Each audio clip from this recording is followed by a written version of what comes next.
Waalaikumsalam warahmatullahi wabarakatuh. Waalaikumsalam warahmatullahi wabarakatuh. Oke, segala puji bagi Allah yang telah memberikan kami kesempatan untuk dapat berkumpul secara virtual membahas materi golongan boron. Salawat serta salam tak lupa kita haturkan kepada junjungan kita Nabi Muhammad SAW yang telah membimbing kita dari alam kegelapan menuju alam terang benderang. Di sini saya perkenalkan, nama saya Adi Sifat Krio Hasan dengan nomor induk mahasiswa 4414200005 Prodi Pendidikan Kimia kelas A. Di sini saya akan menjelaskan tentang kecenderungan golongan. Golongan ini terdiri dari unsur-unsur boron 5B, aluminium 13A, Al, gallium 13Ga, indium 14In, dan thallium 81 Ti. Dalam golongan ini, boron merupakan satu-satunya unsur non-logam dan diklasifikasi sebagai unsur semilogam, sedangkan anggota yang lain termasuk unsur logam. Boron yang bersifat semilogam menyukai pembentukan ikatan kovalen. Namun demikian, kovalensi juga umum terjadi pada unsur-unsur logam dalam golongan ini. Hal ini dikaitkan. Tunggu, tidak bergerak slide. Oke. Kecenderungan golongan. Golongan ini terdiri dari unsur-unsur boron 5B, aluminium 13Al, gallium 13Ga, indium 49In, dan thallium 81 Ti. Dalam golongan ini, boron merupakan satu-satunya unsur non-logam dan diklasifikasi sebagai unsur semilogam, sedangkan anggota yang lain termasuk unsur logam. Boron bersifat semilogam menyukai pembentukan ikatan kovalen. Namun demikian, kovalensi juga umum terjadi pada unsur-unsur logam dalam golongan ini. Hal ini dikaitkan dengan tingginya muatan, yaitu 3+, dan pendeknya jejari tiap ion logam yang bersangkutan sehingga menghasilkan rapatan muatan yang sangat tinggi, yang pada gilirannya mampu mempolarisasi setiap anion yang mendekatinya untuk menghasilkan ikatan kovalen. Golongan boron umumnya membentuk senyawa dengan tingkat oksidasi 3+, yaitu pada unsur Ga, In, dan Ti membentuk tingkat oksidasi kedua yaitu +1. Ga dan In lebih dominan dengan tingkat oksidasi 3+3, tetapi Ti lebih dominan dengan tingkat oksidasi +1. Bisa dilihat titik leleh dan titik didih unsur-unsur golongan boron. Untuk yang 5B yaitu He dengan konfigurasi elektronnya itu 2, lalu 2s2 2p1 tingkat oksidasi 3+, +3, titik leleh 2180, titik didih 3650. Untuk Al dengan konfigurasi elektron 10Ne 3s2 3p1 tingkat oksidasi +3, titik leleh 660, titik didih 2467. Untuk Ga, gallium 30 dengan nomor atom 31 dengan konfigurasi elektron argon 18, 3d10, 4s12, 4p1 dengan tingkat oksidasi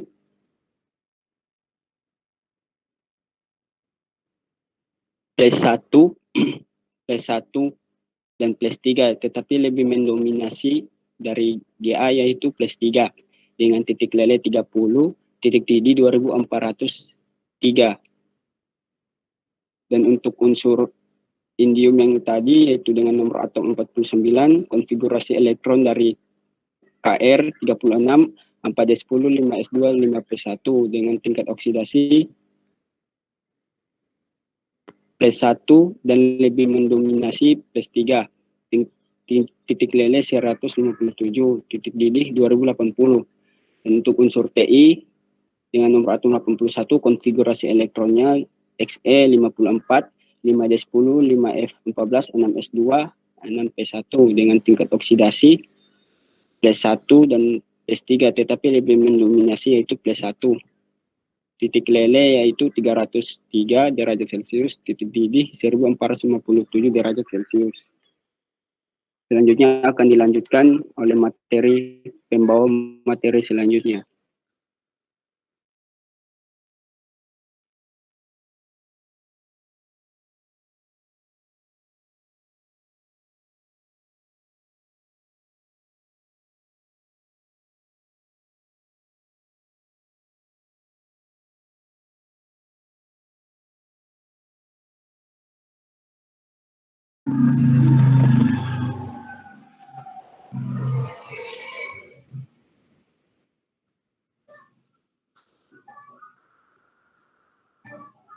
Baiklah, saya akan melanjutkan materi dari Ade Rizky, yaitu boron. Ada kelihatan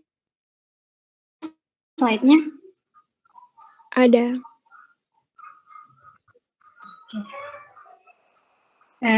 Untuk boron, yaitu sifat khusus boron dibandingkan dengan aluminium dan silikon, yaitu yang pertama oksida boron, yaitu B2O3 dan hidroksida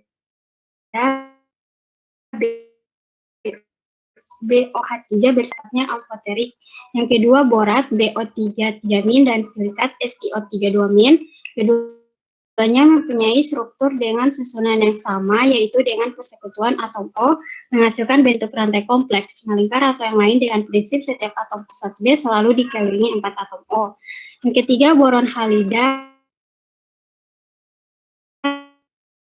BF3 berupa padatan dan hanya sebagian terhidrolisis oleh air, namun semuanya bertindak sebagai asam Lewis. Yang keempat yaitu semua hidrida boron dan silikon mudah menguap dan terbakar secara spontan dan mudah terhidrolisis, sedangkan AlH3n membentuk polimer.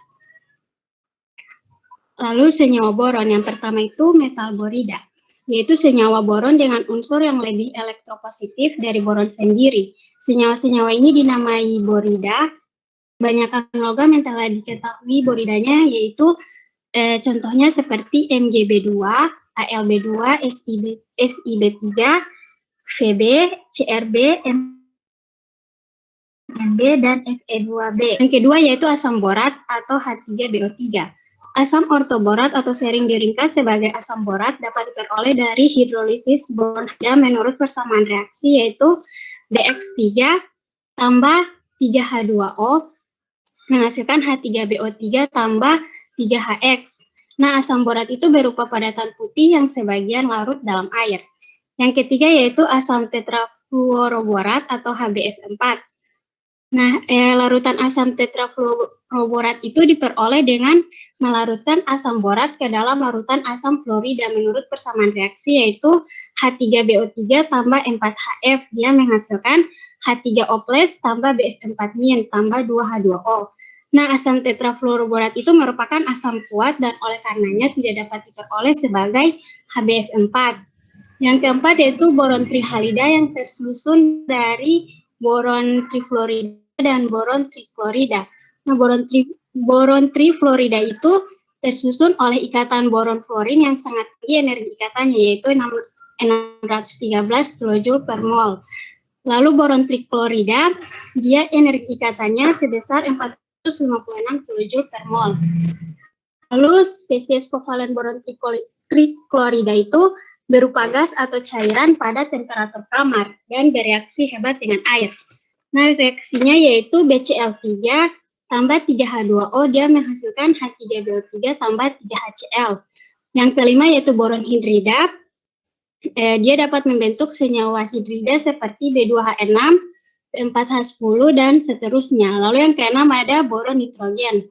Boron nitrida ini diperoleh dari pemanasan di boron trioksida dengan amonia pada temperatur kira-kira 1000 derajat Celcius.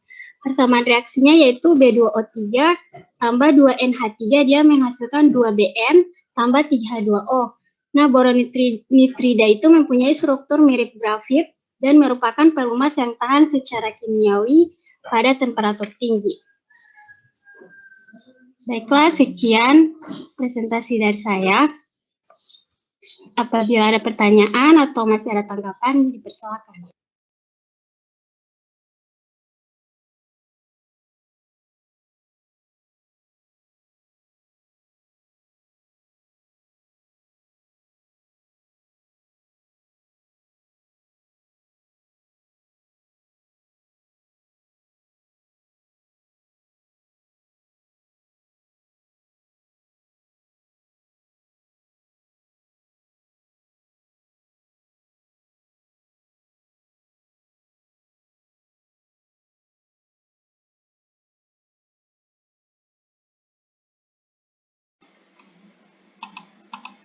Izin bertanya. Persilakan Jalesman. Baik, terima kasih atas waktunya moderator Senyawa Boron. Baik, sebelumnya perkenalkan nama saya Jalesman Panjaitan. Saya ingin bertanya mengenai boron trifluorida. Boron trifluorida banyak digunakan untuk meningkatkan berbagai banyak reaksi, kan? Sehingga saya mau bertanya, coba sebutkan apa-apa saja itu dalam kimia organik dan jelaskan bagaimana reaksinya. Terima kasih.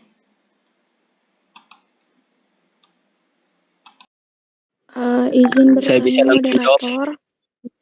Saya bisa langsung jawabnya, Jales. Dengan senang hati, Kak.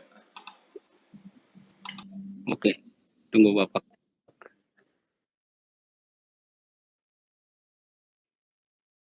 Izin Muncul. Muncul. Belum ada. Belum ada. Tunggu.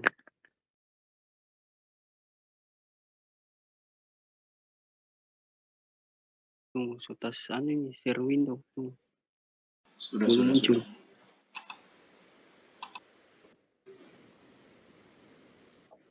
Oh, sudah. Ini bisa dilihat dalam reaksi kimianya itu boron trifluorida dapat disintetis dari pemanasan boron oksida B2O3 dengan amonium tetrafluoroborat atau kalsium fluorida dan asam sulfat. Pekat menurut persamaan reaksi ini bisa dilihat B2O3 tambah 6 NH4 BF4 tambah 3 H2SO4 menjadi dengan direaksikan menjadi 8 BF3 tambah 3 NH4 2 kali SO4 tambah 3 H2O. Dan reaksi kedua itu B2O3 tambah 3 CaF2 tambah 3 H2O SO4 menghasilkan 2 BF3 tambah 3 CaSO4 tambah 3 H2O. Bagaimana dengan Jalesman? Baik, terima kasih atas jawabannya moderator Boron. Mantap.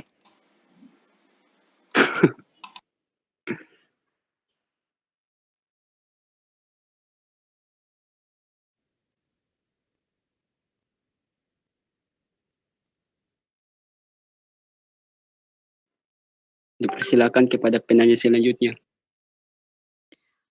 Izin bertanya moderator. Jo. Dipersilakan. Kan pada boron nitrogen itu tadi Fadila sudah jelaskan kalau boron nitrida itu memiliki struktur mirip dengan grafit toh. Yang saya tanyakan itu apakah ada kemiripan lain dengan boron apakah ada kemiripan lain boron nitrogen dengan senyawa lainnya? Kalau ada jelaskan. Terima kasih.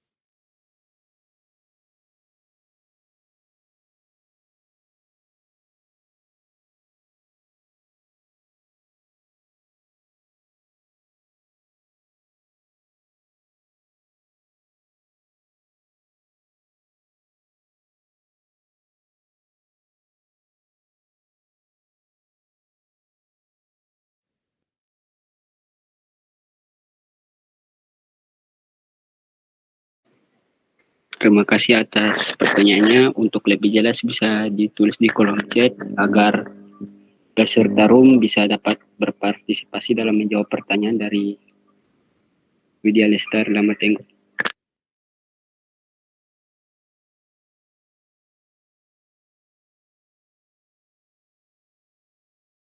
Izin bertanya moderator. Persilakan.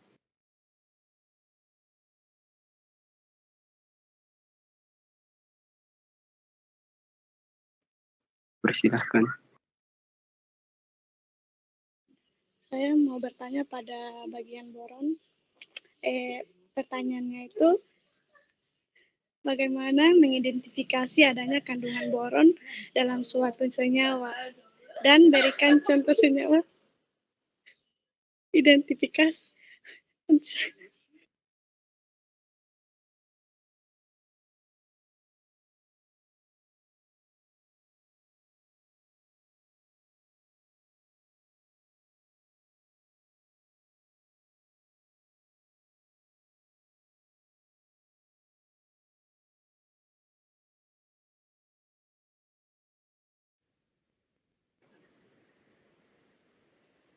Baik, pertanyaannya bisa ditulis di kolom chat agar partisipasi dari room ini bisa dapat menjawabnya.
Izin menjawab pertanyaan dari Widya. Iya. Pertanyaannya kan apakah ada kemiripan lain antara boron nitrogen dengan senyawa karbon atau yang grafit. Kemiripan lain antara nitrogen boron dengan senyawa karbon dijumpai dalam senyawa borazina yang mempunyai struktur lingkar mirip benzena. Senyawa ini mirip dapat diperoleh melalui reaksi antara diborana dengan amonia. Menurut persamaan reaksi yaitu 3B2H6 tambah NH3, dia bereaksi menghasilkan 2B3N3H6 tambah I2H2. Borazina sering disebut benzena anorganik dan senyawa ini berguna sebagai pereaksi untuk pembuatan senyawa boron nitrogen yang lain. Dari saya hanya itu. Apabila ada tambahan dari teman-teman, silakan. Dan kepada Widya, apakah sudah jelas dari jawaban tadi? Iya Fadila, terima kasih, saya sudah bisa memahami.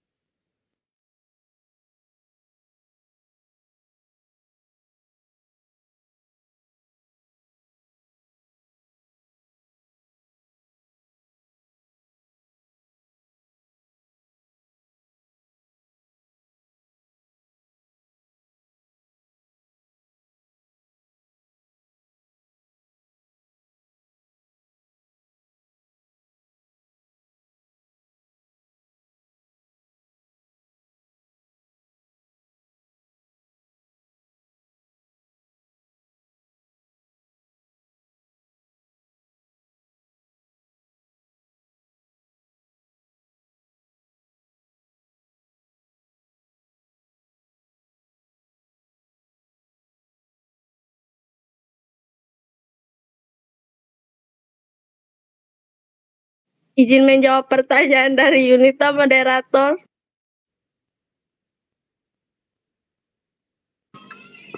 Dipersilakan.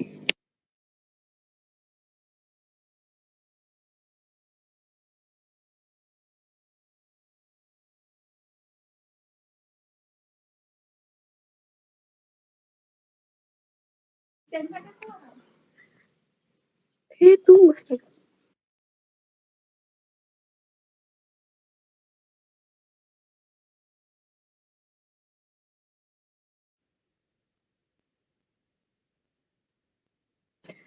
Pertanyaannya, bagaimana mengidentifikasi adanya kandungan boron dalam suatu senyawa dan berikan contoh senyawa hidrokarbon.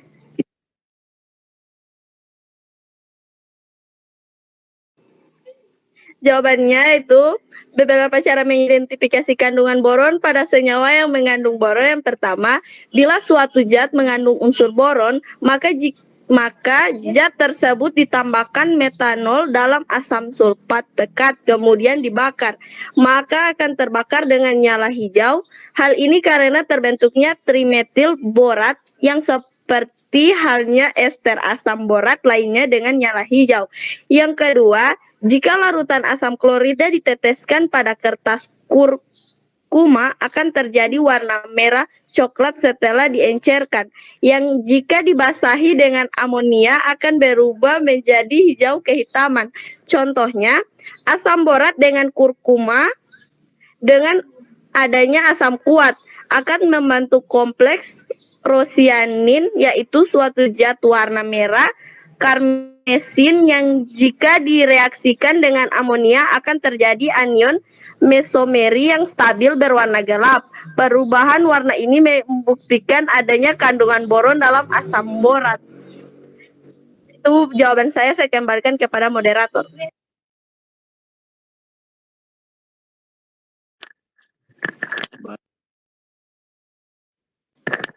Baik, terima kasih untuk Saudara Yunita. Apakah sudah menerima jawaban dari Ramlan?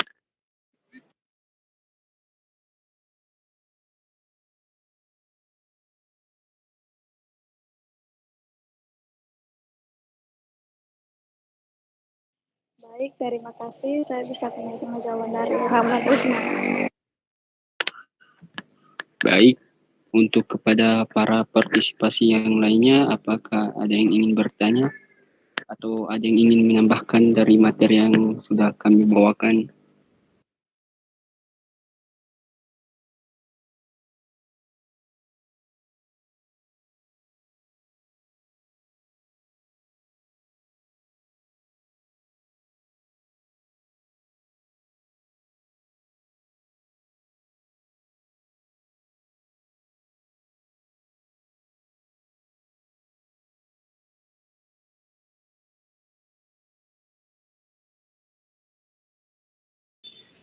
Izin bertanya, moderator. Dipersilakan kepada Kanda Alif.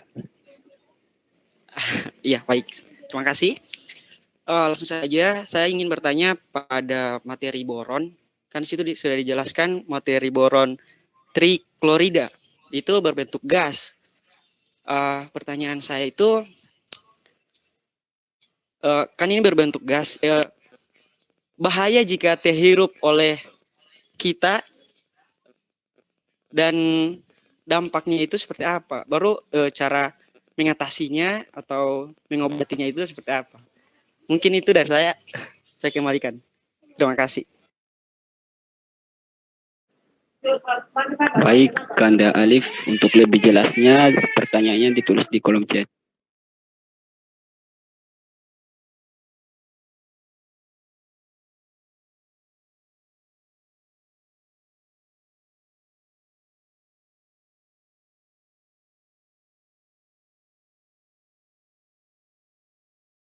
Izin bertanya, moderator.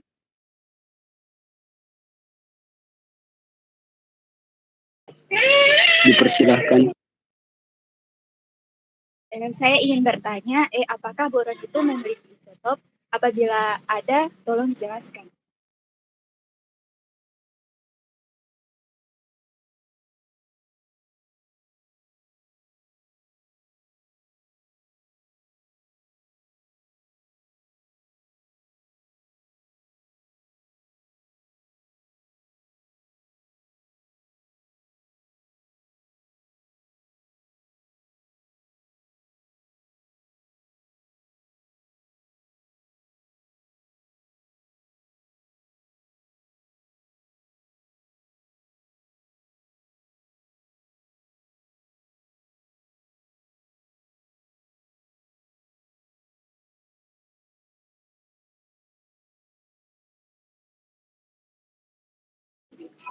untuk partisipan yang ada di dalam room untuk bisa dapat menjawab pertanyaan dari Saudara Alfiandi dan Saudari Zain Burhan.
Oke, baik, saya akan menjawab pertanyaan dari Alfiandi Estaib.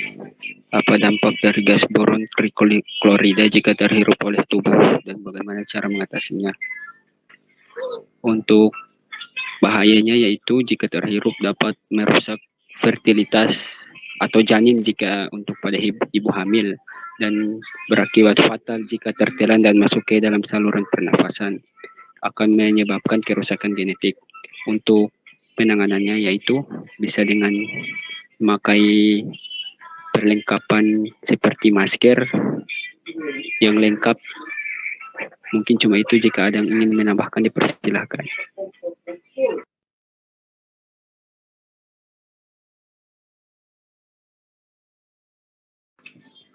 Untuk Saudara Alfiandi, apakah sudah menerima?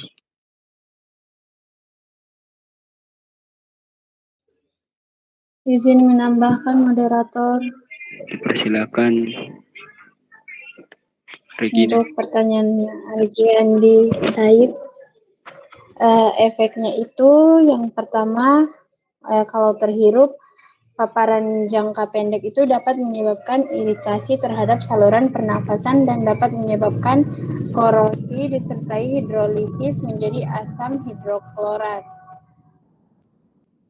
Selanjutnya, kalau paparan jangka panjang itu dapat menyebabkan iritasi terhadap saluran pernapasan dan dapat menyebabkan korosi disertai hidrolisis menjadi asam hidroklorat. Dan jika tertelan, paparan jangka pendeknya itu kalau contohnya itu hewan. Kalau hewan yang terpapar uap dan kondensatnya mengalami pembengkakan mulut dan pendarahan lambung dan usus. Kalau paparan jangka panjang itu efek secara umum dapat terjadi sebagaimana halnya pada paparan senyawa asam korosif, bergantung pada konsentrasi senyawa asam korosif. Jika tertelan secara berulang dapat menyebabkan inflamasi dan perubahan pada selaput lendir di mulut dan efek sebagaimana halnya pada paparan tertelan jangka pendek. Dan kalau kontak langsung dengan jangka panjang Itu dapat menyebabkan iritasi dan korosi akibat hidrolisis bahan terhadap asam hidroklorat. Dan paparan jangka panjangnya dapat terjadi sebagaimana halnya pada paparan senyawa asam korosif, efek bergantung konsentrasi dan lamanya paparan. Kontak berulang atau terus-menerus dapat mengakibatkan radang selaput ikat mata atau efek serupa dengan telah dilaporkan dalam paparan jangka pendek. Dan untuk kontak dengan kulit, paparan jangka pendeknya itu dapat menyebabkan iritasi dan korosi akibat hidrolisis bahan terhadap asam hidroklorat, dan untuk paparan jangka panjangnya yaitu terus-menerus mengakibatkan dermatitis dan efek serupa yang telah dilaporkan dalam paparan jangka pendek.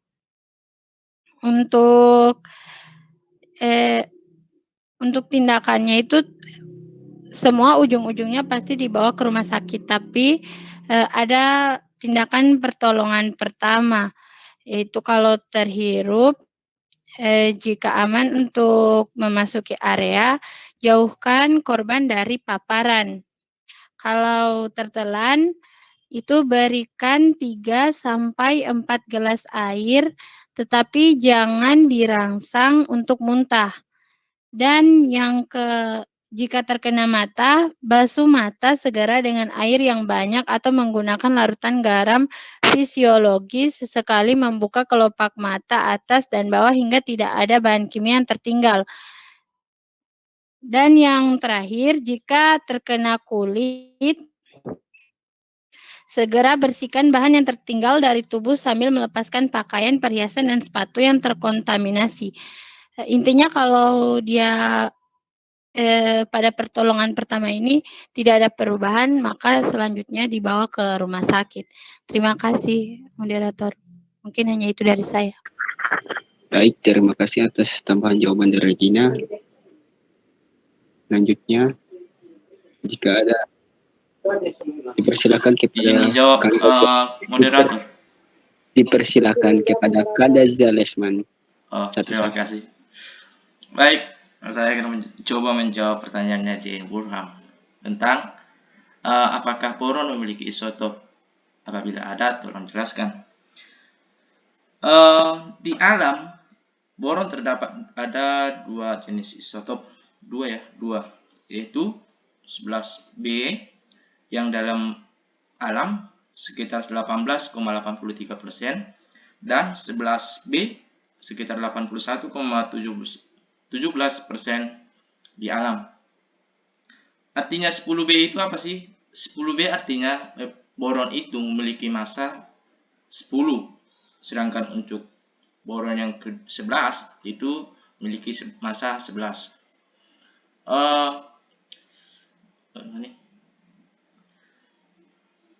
Boron yang memiliki di bawah 10 itu menjadi helium melalui isotop berhelium berumur pendek. Dan untuk yang di atas 10 dan di atas 11 itu menjadi karbon. Intinya bahwa 11B adalah sisa dari kasus isotop dalam boron itu. Sekian dari jawaban saya. Intinya isotop dari boron itu hanya 2, yaitu 10 boron dan 11 boron. Yang dalam keadaan alam terdapat 18,83% 10 boron dan 81,17% untuk 11 boron. Terima kasih, saya sampaikan kepada moderator. Baik, jawaban yang sangat luar biasa dari Kadaza Lesman. Untuk Rahmatia Abdul, jika ingin menambahkan, dipersilakan. Saya ingin bertanya moderator kepada ya, baik ingin bertanya. Tadi kan dijelaskan tentang struktur. Yang saya tanyakan bagaimana kemiripan struktur dari gambar yang tadi dijelaskan itu. Coba dijelaskan. Terima kasih. Baik, terima kasih untuk lebih jelasnya pertanyaan ditulis di kolom komentar.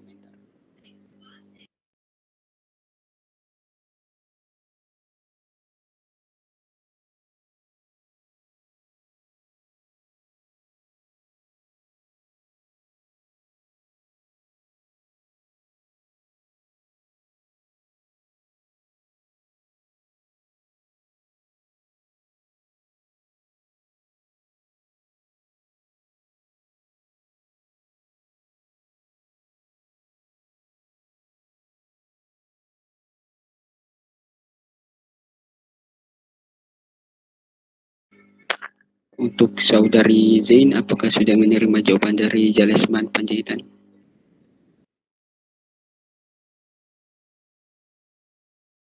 Baik, terima kasih atas jawaban yang telah diberikan.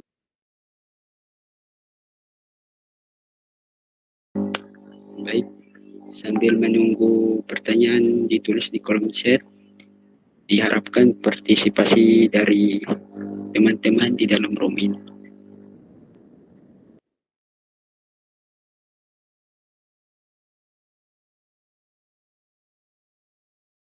Dan untuk jawaban yang telah disampaikan, bagaimana dari saudara Alif, apakah sudah menerima?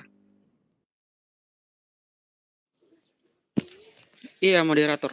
Jawaban yang sangat luar biasa. Iya, baik, terima kasih.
Izin bertanya, moderator.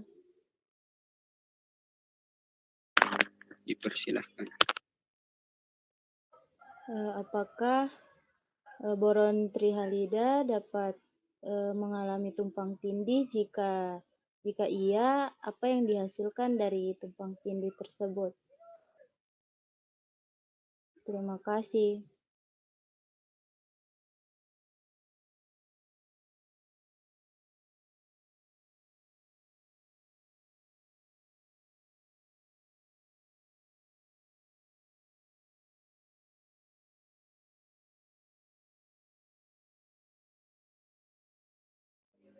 Baik, pertanyaan bisa ditulis di kolom chat.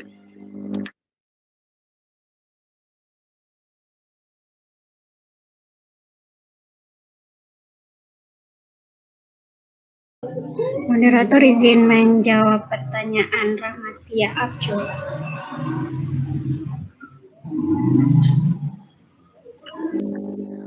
Dipersilakan kepada Syekh Fadil Muhtaram.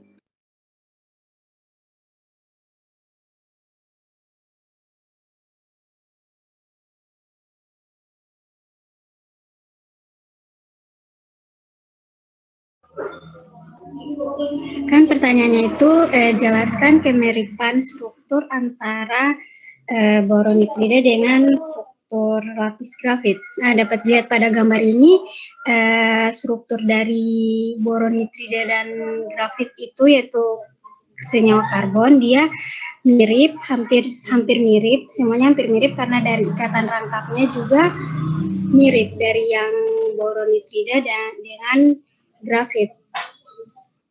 Seperti itu.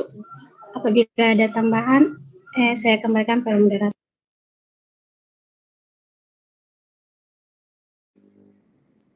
Baik, untuk para partisipasi lainnya, jika ada ingin menambahkan dipersilakan. Dan untuk Rahmati Abdul, apakah sudah menerima jawaban dari Siti Fadilah Muhtaram?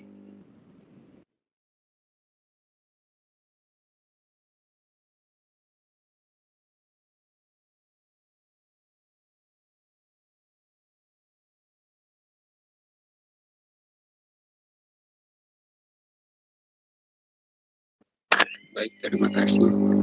Dan untuk partisipasi selanjutnya, agar bisa menjawab pertanyaan dari Saudara Jalesman dan juga Saudari Siti Aisyah Ibrahim di kolom chat.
Untuk mencegah full memory dari rekaman Jalesman, dipersilakan kepada partisipan untuk menjawab.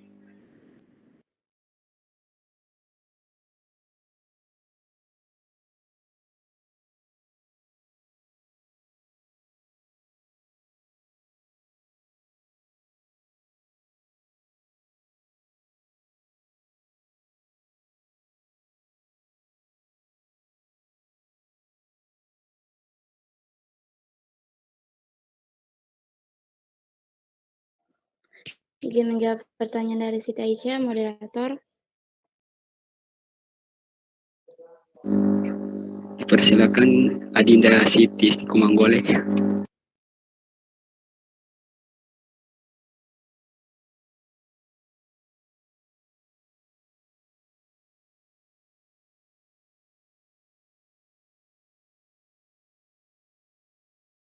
Baik, terima kasih. Jadi pertanyaan Siti Aisyah itu mengenai apakah boron trihalida itu dapat mengalami tumpang tindih? Jadi dalam boron trihalida ini BX3 panjang ikatan BX itu lebih pendek dari yang diharapkan untuk ikatan tunggal, dan pendeknya ikatan ini mungkin mengindikasikan kuatnya ikatan pi BX dalam fluorida. Jadi memungkinkan adanya tumpang tindih orbital P pada atom boron dengan kombinasi fase di antara 3 orbital P yang sama berorientasi pada atom fluorin. Tuh. Mungkin itu jawaban dari saya. Saya kembalikan pada moderator.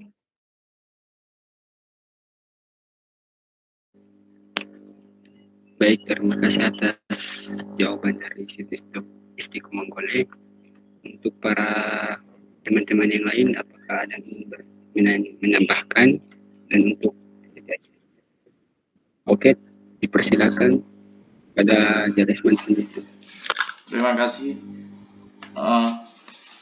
Sebelumnya kita harus mengetahui dulu boron memiliki elektron valensi 3. Jadi ya nyata dong kalau bisa menerima 3 elektron dari luar.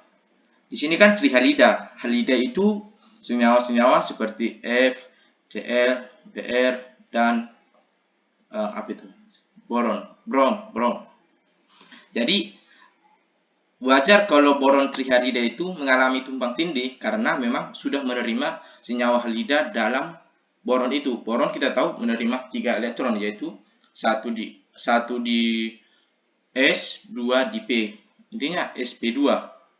sp. Jadi itu nyatanya jika tumpang tindih pada boron trihalida. Macam apa? Macam boron fluorida. Fluorida kan juga itu macam apa? Masuk di senyawa halida. Itu sama juga dengan boron trihalida. Cuman di trihalida ini belum disebutkan senyawa apa yang masuk itu. Sedangkan boron trifluorida sudah disebutkan senyawanya. Jadi jika berikatan dengan senyawa lain yang sudah diketahui apa yang masuk ke dalam boron itu, ya bisa menjadi tumpang tindih. Contoh, jika berikatan boron trifluorida ini berikatan dengan H2, itu menjadi Bf3H2O. Menjadi tumpang tindih begitu, diisi ke elektron valensi Bf3 yang kosong, H2-nya menghasilkan H3O Bf3 tambah Bf3OH. Sekian saya ucapkan, terima kasih moderator. Baik, jawabannya sangat luar biasa. Izin menambahkan moderator. Oke, dipersilakan kepada Widya Lestari. Baik, seperti yang dikatakan oleh Jalesman tadi, kan boron itu mempunyai 3 elektron valensi. Oleh karena itu, senyawa kovalen sederhana yang terjadi itu tersusun oleh 3 pasang elektron ikatan di seputar atom pusat boron. Kemudian, atas dasar teori ikatan valensi ini menjelaskan bahwa atom pusat boron itu akan mengalami hidridisasi sp2, dan tiap orbital hidrida itu berisi 1 elektron.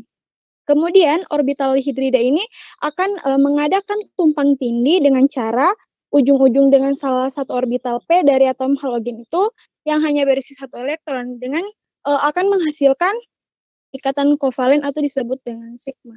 Terima kasih. Baik, untuk penanya Siti Ibrahim, apakah sudah menerima jawaban dari Widya Lestari dan Janisman? Terima kasih atas jawaban dari Siti Istiqomah Manggole, Jalisman Panjaitan, dan Widya Lestari Lamatenggo, sangat jelas. Terima kasih. Ya, terima kasih. Dan untuk pertanyaan dari Jalisman, apakah ada yang ingin menjawabnya?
Izin moderator. Moderator. Dipersilakan untuk menjawab pertanyaan dari Jalesman Panjaitan. Bukan menjawab sih. Mungkin teman-teman yang lain juga masih bingung dengan pertanyaannya Jalesman, jadi butuh arahan lagi dari Bapak. Dan mengingatkan yang record video ini Jale kan, nanti memorinya full lagi. Bagaimana Jadi dengan kita saudari, saudara Jalesman, apakah pertanyaan akan didiskusikan dengan Bapak? Mana baiknya Jo? Saya juga kurang tahu membuat murni boron ini. Lebih baik dibimbing oleh Bapak biar lebih paham kan. Kan kalau kita cuma kasih pendapat begitu. Sekian moderator. Baik, terima kasih. Alhamdulillah ini presentasi untuk hari ini sudah selesai. Jika ada salah kata dari para pembawa moderator dan pembawa presentasi mohon dimaafkan. Wabillahi taufiq wal hidayah. Assalamualaikum warahmatullahi wabarakatuh. Waalaikumsalam warahmatullahi wabarakatuh. Waalaikumsalam. Terima kasih semuanya. Lanjut, Dedeka, lanjut.